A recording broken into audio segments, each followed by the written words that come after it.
glad to see we won't see much more of Debbie. And even the winds that some of us experienced today, that's going to settle down. But look at the maximum winds that we experienced in a lot of places. Savannah at 26-mile-an-hour winds. Hilton Head, Beaufort up in the 30s. Brunswick at 31 miles an hour for an afternoon wind gust. And that's where most of the rain was, our southern counties. The rest of us that did see any rain, most of the rainfall amounts were very light. So right now, skies are clearing. Still partly cloudy. 72 degrees, 71% relative humidity, and winds have settled down quite a bit. Our pressure is a little low. 77 was today's high, just 3/100ths of an inch of rain here at WTOC, officially just a trace of precipitation. And across the area with our live local Doppler Max 11 radar, look real quickly right there at the bottom of the screen. That's it for the showers. That's this little band of showers. That's all we can see, but you can see more from our national radar composite. Quite a bit of activity south of Jacksonville stretching out into the Atlantic. That's all the showers that are going away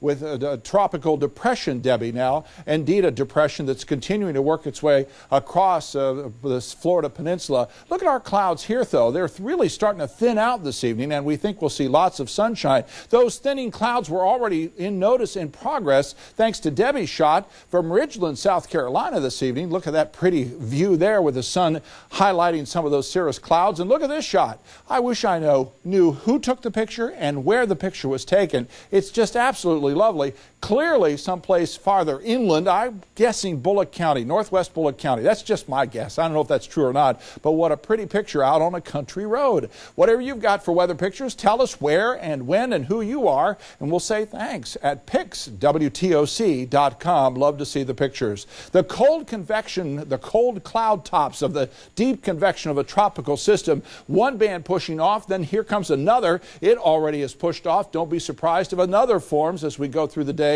for tomorrow. But all this is being pushed due east thanks to a front that's lined up right about there. I'll show you that front in just a second. Debbie with 35-mile-an-hour winds, 20 miles east-southeast of Cedar Keys. Kind of changed direction a little bit, more of a wobble than anything else. By tomorrow, she'll be offshore as a tropical low and pretty quickly become a tropical storm again. By Thursday, Friday, Saturday, Sunday, she's out into the Atlantic and no longer an issue for any of us. Here's that front, and here goes Debbie. Debbie back to a tropical storm. The front will drive her away. This area of high pressure will keep us high and dry. Incredibly dry air, in fact, as I showed you earlier, and that incredibly dry air will cool quickly and warm quickly tomorrow. High tide at 2:10 in the morning, 8:36 our next low tide, 6:20 will be our next sunrise. Here's your first alert forecast then for tonight. Evening coastal showers are done. 69 overnight, but still a little breezy. Tomorrow, bright, drier, and breezy. Northeast winds at 16 to 21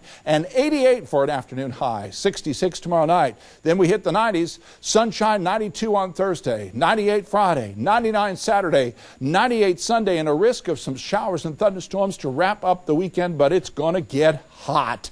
And that's the next big weather story for us. Lots of fun weekend activities, some very summer-like, some where you'd like to be in the water. The Tybee Flotilla looks like it would be fun on an upper 90-degree day. Whatever you got planned, follow us on Twitter at Big John Weather. Have a great day tomorrow. All right. Thanks a lot, John. Well, it's a